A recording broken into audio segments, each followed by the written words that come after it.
Traders, what's happening? Welcome back. It's another week, the second week of March.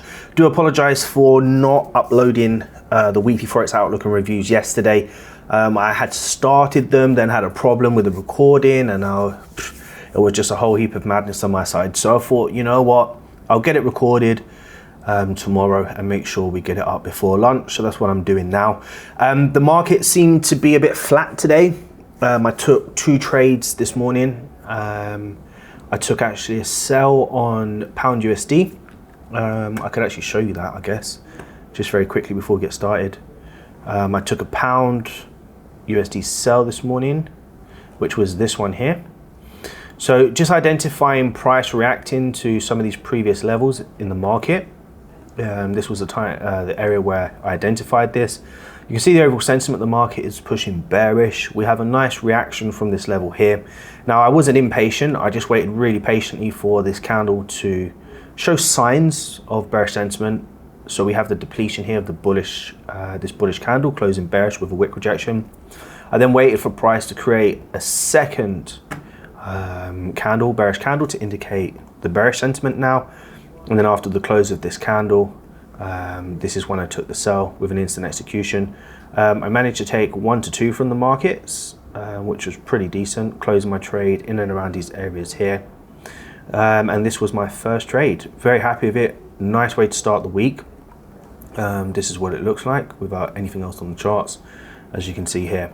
So the stop loss placement was above the previous candle here. I didn't want to put my stop loss above this level. I mean, if I had taken the trade at this point here, then I guess I would have used the structural high to place my stop loss above, but there was no need at this stage. The idea was that price has already created the behavior, giving me the evidence and now the confirmation. And if the market's going to continue pushing bearish, then there's no reason for me to have my stop loss above the high. All I'm anticipating now is that price is going to get back to some of these lows. And with my risk to reward ratio being 1 to 2, I was completely in a good position to take the trade. We'll move on to my second trade in a moment. Let's just head over and start the analysis. So we'll go over to the 4-hour time frame here. Let's remove any other levels that we don't need, i.e. this and this. And let's focus on the 4H. So I don't want to take too much of your Monday. Let's just get on with the analysis. Go through it very quickly and you'll be able to hear my thought process and then hopefully compare it with yours. So the overall market structure is down. You can clearly see that on pound USD. Now, what we know from last week is that the dollar was very strong. There's nothing to suggest weakness in the dollar at the moment. I reckon once price starts to break above 38.56, we can anticipate a continuation to the upside. The reason I'm saying this is because the overall bearish sentiment of last week is starting to deplete. You probably can gather that from the information we see here. Multiple wick rejections, price failing to make new lower lows. We've come back to an area where price previously created the lower high, so we were anticipating the lower low. It's not yet formed yet. So at the moment, there's neither bulls or bears are in control of this market, so we're going to wait for a directional bias. I reckon a break above 38.56 could see this market continue higher. And I think some of the first targets you'll be looking for is in and around these major wick rejections here. Now, if price breaks closes above, you have a range of about 37 pips.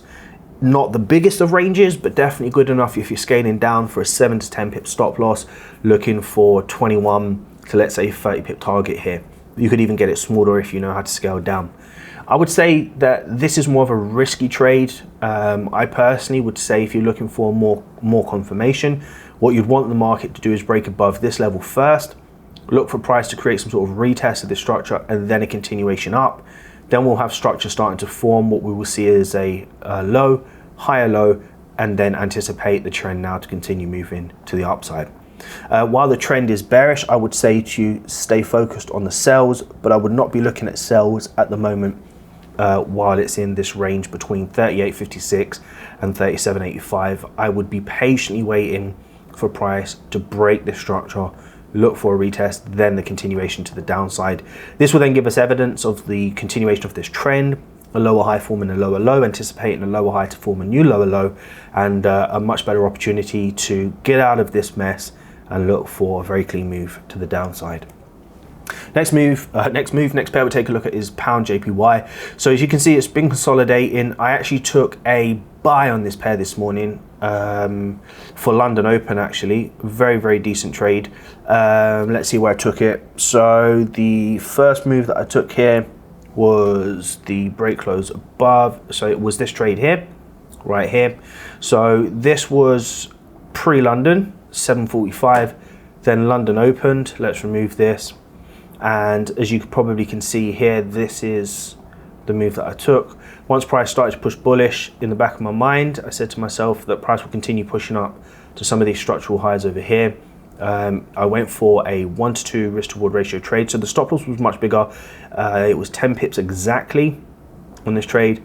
I went for a 1-to-2 target, which was up here. And as you probably can see, it never made it. As price pushed up into this level, I then just trailed my stop loss to 1-to-1, which was in and around these levels here. And then as you probably can see, price retraced and took me out of this trade at 1-to-1. Very simple trade, not much to it, to be honest with you. Strong bullish momentum, anticipating a continuation of this move to the upside. And it did exactly that, just not enough to hit my 1-to-2 target, but I was happy with my 1-to-1 there. So that put me up plus 3R for the morning. Looking forward to the New York session. And yeah, let's continue with the analysis. Very quickly, price to consolidate in ranging. I'm not looking to take any trades here. I was looking at some intraday levels. If price breaks some of these lows here for some of these targets back down here where the multiple wick rejections are forming. So this is an intraday opportunity here. If price breaks these structures around 149.69, you then have a range to the downside of about 56 pips, which is absolutely gorgeous, to be honest with you. But if you're following the overall structure of this market, which is still trending up, then you'll be patiently waiting for the market to break some of these structural highs, look for the retest and then the continuation, targeting your 1-to-2s, 1-to-3s, and in some instances 1-to-5s. So the idea for today will be a break of 150.55 to look for continuation buys of this uptrend. Actually, I think, yes, that's fine. Break these highs for a continuation of this uptrend, or for an intraday opportunity, you'll be looking for price to break these structures here around 149.69 for a continuation back down to 149.11, which is a pretty decent range to look for some sells. Next pair we'll take a look at is Euro Yen. Kind of the same thing here, almost identical. We haven't seen too much from the pound or too much from the yen to suggest any strength. The only thing we've identified so far since last week is dollar strength. So if you're looking for some certainty, I would be waiting patiently for these consolidations to be broken, looking for some really clean retests to then identify what currency is strong, what currencies are weak, and then going with that plan for the rest of the week. While this is consolidating, we're just waiting for price to break above 129.36. The range to the upside, if it does break, is around, let's say, 57 pips here. So that would be a really nice buying range to look for price, to see price going back to 129.92. If we don't break the highs and we start to break the lows, then this is a range of about 59 pips, let's say, and you'll be looking for price to break 128.85 for targets around 128.26. This would be my plan with Euro Yen. The next pair we'll take a look at is USDCAD. Now we can clearly see this is also ranging. There are no intraday opportunities here in my opinion, because once price starts to break some of these lows and highs, there's too much traffic to the left and too much traffic here also to the left. I think the most patient plan will be to wait for price to break above 127.44 or break below 125.91 to look for some sort of continuations back to the downside here at some of these lows. Now, if it breaks the lows here, that would suggest CAD strength or potentially dollar weakness, which I don't really think is going to happen today. So personally, if you're looking for trades, I think your plan of action would be looking for a break at the highs, then looking for your retest, then looking for your continuations. As there's no targets that we're really going to be working with here, we're going to be looking for our 1-to-2 risk to reward ratio trades, 1-to-3s, and in some instances 1-to-5s. Always making sure you're locking your trades in at break even at 1-to-1 just to secure your risk on that trade. Next pair we'll take a look at is USDJPY. Now I don't want to misinform you, I do believe that this is going to continue bullish. The yen is showing a strength, dollar is showing a weakness at the moment. It could change overnight, but I don't know what structures to work with, to be honest with you. There are two intraday levels you can work with, which is a structural high here and a structural low. Now this turns into a mini range as we start to scale down to our lower time frames, and you obviously know how we trade ranges. We're looking for price to break above or break below to give us confirmation of a directional bias. So it will be a break, retest, continuation to the upside, or you're going to be looking for price to break the lows and then looking for a retest, continuation to the downside. I much prefer the buys than I do the sells because, as I said, the trend of this market is moving up. The structure is identifying to us that it's still bullish, and there's no evidence that we could gather anywhere at the moment that the dollar is weakening. So for now, I would say focus on the buyers only. If the market starts to change structure and give us a different indication during the week, then we can look for those breaks at 108.25.4. But for now, let's focus on the break above at 108.57 and look for those continuation buys. Next pair we'll take a look at is Euro New Zealand dollar. This is in a mega range at the moment. We can see here that price is trapped in the levels between 167.21 and 165.54.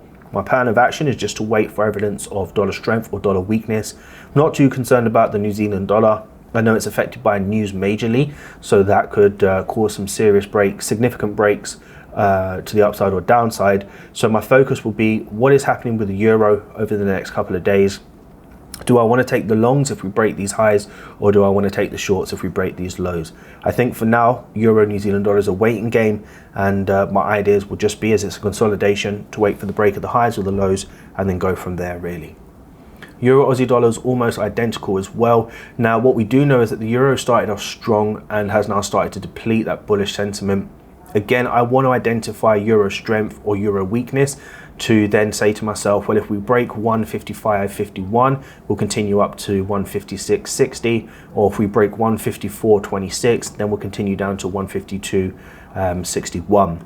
At the moment, because it's a consolidation, either break to the upside or downside will be completely fine, but just make sure that you're being patient enough to wait for the retest before the continuations, because you don't want to be in a position where price breaks out, creates a false breakout, and then you're just trapped in the market, or you lose an unnecessary trade because you impulsively jumped into the markets. But that's kind of my plan here, and these are my key levels on Euro Aussie dollar.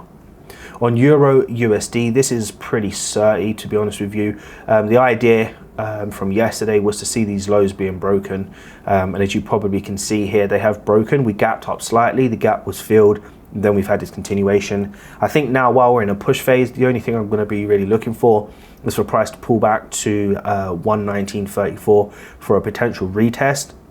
Intraday levels are going to be these structural lows here, where price has now created these multiple wick rejections. If we get these break below these structures, I'll be more than happy to support the dollar strength, because again, there's no evidence of euro strength, and then I'll be looking for potential break and retest of these structures on the lower time frames, or these trends forming potentially double tops, lower highs, etc., for more movement to the downside. So this is the kind of idea that I'll be looking at with Euro USD. There's nothing else I'll be looking for other than sells. Next pair we'll take a look at is Aussie dollar USD. Now we know the dollar's strong. We know Aussie dollar is showing no strength at the moment. I personally would say identify the areas where we see the multiple wick rejections. Let's just adjust this. Let's say to ourselves now, in this situation, if price starts to break below these structural levels here, we'll safely say that we can look for sells. It doesn't mean the trade's going to win, but there's a very high chance or probability that the markets will continue down. My focus would be to see a break of the 76.44 level here. I'd much rather not see price come back to some of these structural highs, but I've marked it in because if price breaks above these levels, then we're starting to gather evidence of potential dollar weakness or Aussie dollar strength. So as long as price remains below 77.29, we're good for sells. We want to see price break a structural low to initiate that momentum to the downside. Then we can look for our retest and continuations. And I think the most crucial level here to look for or look at is 76.44. The next pair we'll take a look at is New Zealand dollar USD. Now we've just broken below 71.31 here. There's no evidence to confirm or give us any inclination that the New Zealand dollar is strong. Dollar is clearly strong. The trend is down, making lower lows and lower highs. I would say today the best plan of action is just to wait for price to come back to 71.31 for a retest. Allow for price to leave a little bit longer, or at least this 4-hour candle close.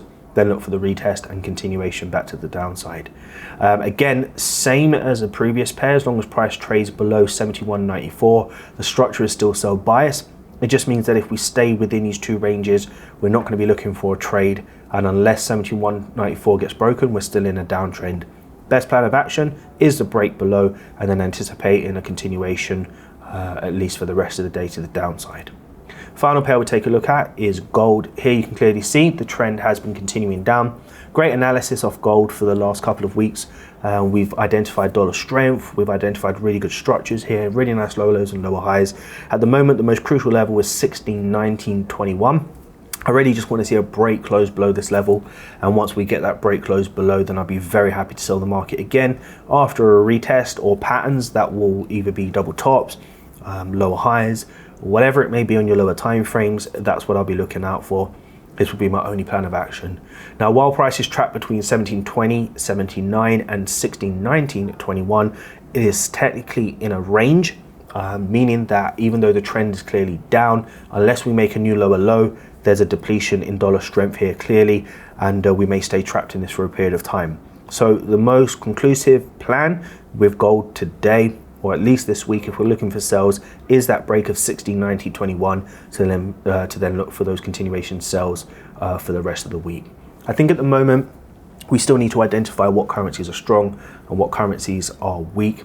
We're not gathering much this morning, so I would say the focus is to keep two clear trends that are either to the upside or downside.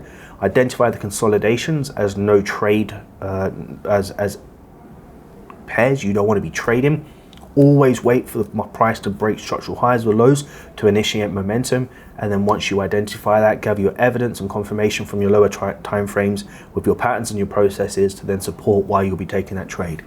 I think today will be a day where we will be gathering information and then going real hard from Tuesday, Wednesday, Thursday, Friday, once we can identify which currencies are really strong and which ones are weak. So I hope you've enjoyed this analysis. If you have, please don't forget to drop a like button. That's all I ask from you. Subscribe if you haven't, turn on notifications. And as I always say, continue to trust the process.